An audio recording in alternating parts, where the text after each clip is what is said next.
going on, y'all? Welcome back.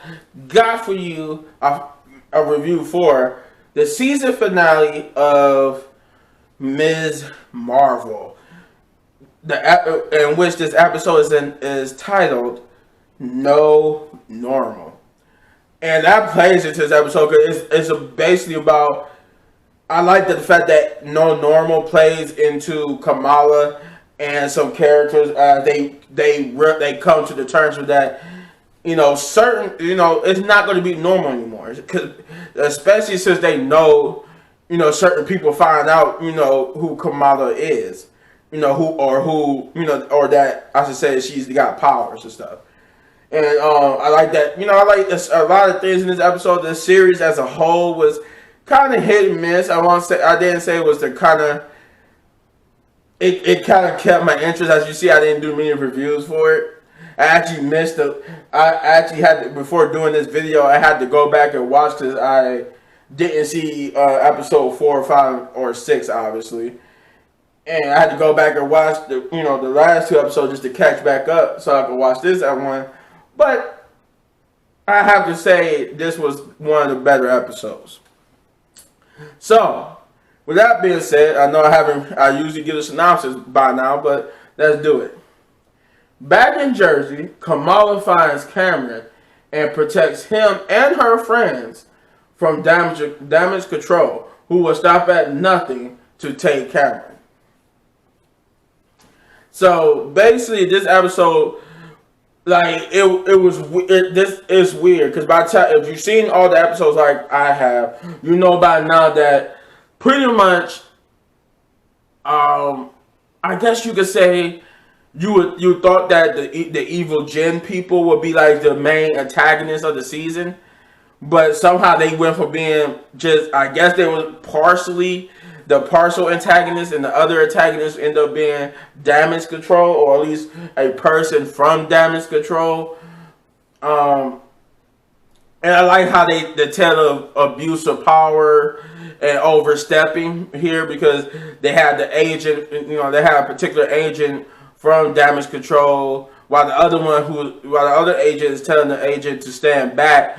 This agent is the other agent is like, you know what? I know this agent gave me the orders and stuff, but I'm gonna go ahead and just order them to attack anyway. But yeah, this picks up right with the previous episode left off. Kamala now knows the true history, of her, what happened, how her great grandmother died, and that she realizes, due to the Bengals, she time traveled twice. She was, it answers a lot of questions, and actually give you a whole set of new ones. I like that though I feel like she should have had it like an episode 2 ago. But yeah, this episode, I like that she finally gets the full Kamala outfit. Which, in hindsight, I wish I would have seen this first. When I seen this episode, this would be the 3rd time I saw Kamala, the actress who played Kamala, in the full Ms. Marvel outfit. The first time being in that those leaks of the Marvel Cruise movie that that you only can see on the Marvel Cruise with the Avengers, going up against Ultron again. And I'm glad that everybody returned to it, which is just like Kamala with some people that with some people that wasn't Avengers, but it was all the actual actors, Ms. Marvel and stuff like that. But that would be the first time I saw Kamala in the Ms. Marvel outfit. And then when I went to go see Thor: Love and Thunder, you see Kamala in the full Ms. Marvel outfit in the Marvel Studios intro title. So it was like, oh, okay, dang. So I'm guessing when they made that, since Thor: Love and Thunder came out technically, before Ms. Marvel finished, they end up showing you how she looks in the costume already. So this will be the 3rd time I saw it. Which is still it still look good. I'm seeing it in full effect here in this episode. It looks good. It is pretty spot on accurate to what she wears in the comics and in the cartoon. Though it did kind of give off a little bit of a almost like they, because you can see knee pads and stuff, and so it gave it almost like it could have been like almost a tech suit. But you realize it was just a regular suit because it came in it was a gift to her in a box. Yeah, so she had to deal with damage control because basically after the end of the last episode, Cameron got powers now due to what his mother did. So what puts them in odds already, because damage control is looking for Kamala. They started to see Cameron, when he exhibits powers, he becomes the next. They want both of them now. And the thing was, they were so gun ho. This episode, what's special about this episode is that at the end of it, they make you understand why. Cause it could be a precursor to something, right? That's what I like about this episode. It didn't make sense to me as I was watching it why damage control was so gun ho on getting these enhanced individuals. But then once you get to that ending and certain things are said, you're like, oh, okay, I can see. Not in that context, yeah, I can see it making sense now. I can see that particular character returning as this particular person who doesn't like enhanced individuals. But I will get there. So they go throughout this adventure. Kamala gets her suit, and then they have to go about protecting Cameron. And I like the fact that they go from, at different points, they go from protecting Cameron to having to fight him because he's a man dealing with grief. As Dasher tells you right there, where I mean by grief, if you've seen the previous episode, then you should know that in this episode he finds out. So he's dealing with grief. So at times he lashes out, which caused them to happen to go up against him at different points. But then they get through to him and he helps them. There is a post-credit scene for this episode that sets up the Marvels, which is supposed to be Captain Marvel 2, which will feature both Kamala and Photon. Yeah, so there's that. There's an end credit that sets that up, and we see how it sets it up very well. The one thing that was interesting when it comes to this episode was that, though I won't tell you who the person was or who the person was talking to, they mentioned mutation. So the way how I'll phrase this like this: one particular character was talking to another particular character because that particular character's relative wanted to know something, and this particular person said, we looked at it and we found that we do know why this and that, but we know how this and that works, but we realized that we had it backwards. It was something more, something different about your gene. It's like a mutation, and you hear I'm like, what? I was like, wait a minute, hold on. So they're changing it?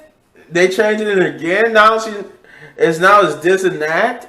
Oh my God. But that was cool. Because Kevin Feige did say that they were slowly in different movies and different mediums will slowly build up to revealing mutants. And this was like a big one. This was a big one since this is the next big one. So you can say this is the next big hint to the X-Men and mutants in the MCU, other than Doctor Strange the Multiverse of Madness, where we got Patrick Stewart back as Professor X for the Illuminati. This will be your next hint at the X-Men in the main MCU, because we basically, I guess you could say that having both Mr. Fantastic and Him and both Mr. Fantastic, the Inhuman, the Inhuman King, Black Bolt, and Professor X. That it hints to them being here, but it seems like it's going to be, at least for one particular person, their inclusions are going to be a little bit different. But what I didn't know, which is unique, is that that was originally for what a particular character is supposed to be, but because they didn't have the rights to the X-Men at the time, and to be able to use mutants, they wasn't able to make that. They had to make that person Inhuman. But technically, this person was supposed to be a mutant. So they seem like here they going with the original plan, and that this character is a mutant, and that's why there was like, we see something in your gene. It was like a mutation, but then the man, I was like, that was cool. But unlike with Doctor Strange and the Multiverse of Madness, that played the beat twice. You only hear it once here. Once it does that, it doesn't do it anymore.